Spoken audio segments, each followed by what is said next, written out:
Young महिलाओं में आज ब्रेस्ट की गांठें बहुत कॉमन हो चुकी हैं। साथ में पीसीओडी, थायराइड नोड्यूल्स, इस प्रकार की भी कंडीशंस आ रही है और ये सब पॉइंट आउट करता है कहीं ना कहीं हार्मोनल इम्बैलेंस चल रहा है, मोस्टली एस्ट्रोजन प्रीडोमिनेंस। अब मैं इस वीडियो में आपको कोई ऑपरेशन या मिनिमली इन्वेजिव टेक्निक नहीं बताने वाला हूँ ये कंडीशंस क्योर करने के लिए। मैं बात करने वाला हूँ कि क्या पथ्य हम फॉलो कर सकते हैं, बेसिक डाइट चेंजेस या लाइफस्टाइल चेंजेस, जिससे पोटेंशियली इनका चांस कम हो जाए, इनकी ग्रोथ कम हो जाए और हो सके तो सर्जरी अवॉइड हो जाए या ये कंडीशंस होना भी कम हो जाए। मैं पहले एक डिस्क्लेमर क्लियर कर दूँ। हाँ, मैं एक बोर्ड सर्टिफाइड इंटरवेंशनल रेडियोलॉजिस्ट हूँ, मॉडर्न मेडिसिन डॉक्टर हूँ, मैं कोई ऑल्टरनेटिव पैथी वाला नहीं हूँ। पर ये वीडियो में मैं जो बातें करूँगा ये पूरी तरह लेवल 1 डेटा नहीं है। साइंस में ना हम जो एक्सपेरिमेंट्स करते हैं उस पर डेटा होता है, Meta analysis, randomise trials, case series, retrospective series, anecdotal case reports and so on. ये सारे एनेक्डोटल एक्सपीरियंस बेस्ड शेयरिंग है, कुछ रिसर्चेज हुई है पर हमेशा एसोसिएशन कभी पॉजिटिव, कभी न्यूट्रल, कभी नेगेटिव मिला है। तो ऐसा नहीं है अगर कोई बोलता है अरे ये डॉक्टर ने तो आके बोल दिया मैदा कम खाओ, दिखाओ मुझे एक पेपर जहाँ पे रैंडमाइज ट्रायल प्रूव हुआ है, शायद मैं ना दिखा पाऊँ। जिसको करना है करे, जिसको नहीं करना है मोस्ट वेलकम। आप साइंस को फॉलो करते हुए हर चीज़ खाए, हर चीज़ शरीर में डालें, अल्कोहल स्मोकिंग भी करें, कोई प्रॉब्लम नहीं है मुझे। मैं ये भी क्लेम नहीं करता कि अगर आप ये लाइफस्टाइल या डाइट फॉलो करोगे तो आपकी 7 सेंटीमीटर की भी गांठ है वो गायब हो जाएगी।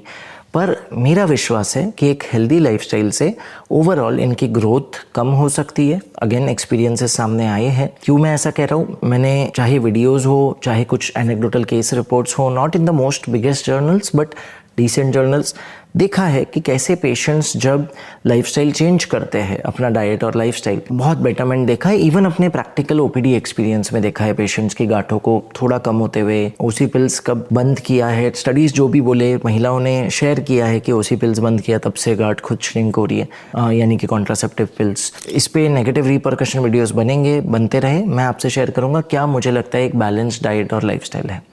सबसे पहले मेरा आपसे आग्रह होगा जितना हो सके हम नेचुरल बेस्ड फूड्स की तरफ जाएंगे, यानी कि वेजिटेबल्स, फ्रूट्स, सैलड्स, ग्रेन्स, ये सब टॉप करते हैं, होल ग्रेन्स टॉप करते हैं लिस्ट पे।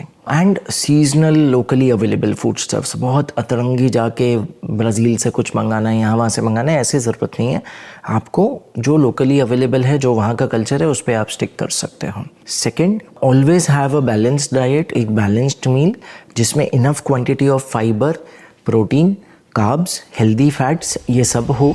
कुछ ऐसे फूड स्टफ्स जो पोटेंशियली फाइटोएस्ट्रोजेनिक है वो अवॉइड कर सकते हैं। Again I have no data to support this but I would say कि अगर पता है फाइटोएस्ट्रोजन से और एस्ट्रोजन प्रीडोमिनेंस से क्या हर्ज है अवॉइड करने में। For example I know that soybean और it's byproducts top the list. तो अगर आपको ब्रेस्ट फाइब्रोएडिनोमास है, तेज़ी से बढ़ रहा है, तो आई वुड से consider alternative sources of protein. Soybean is not the only source. Again, if you want to keep consuming, you can consume. There is lot of argument on this. Many people say it does not, phytoestrogen intake in food does not increase estrogen hormone in the blood. Rightly so. At the same time always blood test नहीं बताएंगे। ये हम बहुत studies से जानते हैं, पूरे body में डीएचटी नहीं है पर प्रोस्टेट को मेजर करेंगे तो है। तो हर बार ब्लड टेस्ट आपको नहीं बता सकते कि ये डाइट बढ़ा रही है। तो हर चीज़ वैलिडेशन भी इजी नहीं है, something you have to go by intuition. And जैसा मैंने बोला, कोई हार्म नहीं है अगर बाकी प्रोटीन बाकी फूड सबसे सप्लाई हो रहा है, you can eliminate it. Of course smoking and alcohol avoid करना है जितना हो सके। लास्टली ओवरऑल वेट चेक में रखना है, बीएमआई हेल्दी लेवल्स पे रखना है, जिसके लिए स्ट्रेंथ ट्रेनिंग और कार्डियो एक अच्छा कॉम्बिनेशन है। Cardio can be low intensity, आप वॉक कीजिए सिर्फ, मैं नहीं कह रहा रनिंग, साइकिलिंग, स्विमिंग करना है, बट डेली एक नंबर ऑफ स्टेप्स ट्राई कीजिए। एंड ऑफकोर्स वेट ट्रेनिंग बहुत ज़्यादा एसेंशियल है। इन जनरल मेरे पेशेंट्स जो वेट ट्रेनिंग फॉलो कर पाते मेरे एडवाइस पे, मैंने देखा है उनमें एक मेजर डिफरेंस ये सारी बीमारियों में, इंक्लूडिंग पीसीओडी, फाइब्रोएडिनोमास, थायराइड नोड्यूल्स, ये सारी चीज़ों में। तो स्ट्रेंथ ट्रेनिंग को एक वाइटल कंपोनेंट बनाइए। हफ्ते में 2 बार भी चलेगा, 3 बार हो तो और अच्छा, लेकिन हाँ ट्राई कीजिए स्ट्रेंथ ट्रेनिंग ऐड करने के लिए अपने स्केड्यूल में। सो आई होप ये वीडियो ने थोड़ा सा हेल्प किया लाइट शेड करने में कि अगर ब्रेस्ट फाइब्रोएडिनोमा या जो बाकी कंडीशंस बात की ये है, हमें कहीं ना कहीं लग रहा है कि हार्मोनल इम्बैलेंस है जिससे ये इश्यूज आ रहे हैं, तो सिर्फ पिल्स लेने से अच्छा हम एक बार लाइफस्टाइल ड्रास्टिकली चेंज करके ट्राई करें, हेल्दी लाइफस्टाइल बना के ट्राई करें, शायद बहुत फ़ायदा मिले। एक चीज़ मैं आपको बता दूं, ब्रेस्ट फाइब्रोएडिनोमास कोई बीमारी या डरने वाली बात नहीं है। मैक्सिमम महिलाओं में वो समय के साथ थोड़ा ग्रो भी होती है, इवेंचुअली रिग्रेस भी हो जाती है। हर फाइब्रोएडिनोमा को ट्रीटमेंट की ज़रूरत नहीं है, पर अगर वो बड़ी हो जाए एक साइज़ के ऊपर, लेट से 2.5 सेंटीमीटर के ऊपर, अगर वो पेन कॉज कर रही है, उसकी वजह से कोई डिस्चार्ज या कोई अनयूजुअल तकलीफ हो रहा है, सीरियल अल्ट्रासाउंड पे इंटरवल ग्रोथ ज़्यादा है और डिसेंटली ज़्यादा है, तो आपको एक इंटरवेंशनल रेडियोलॉजिस्ट से ज़रूर मिलना चाहिए। अब आप बोलोगे कि सर्जन से बोलते समझ में आता है, रेडियोलॉजिस्ट से क्यों?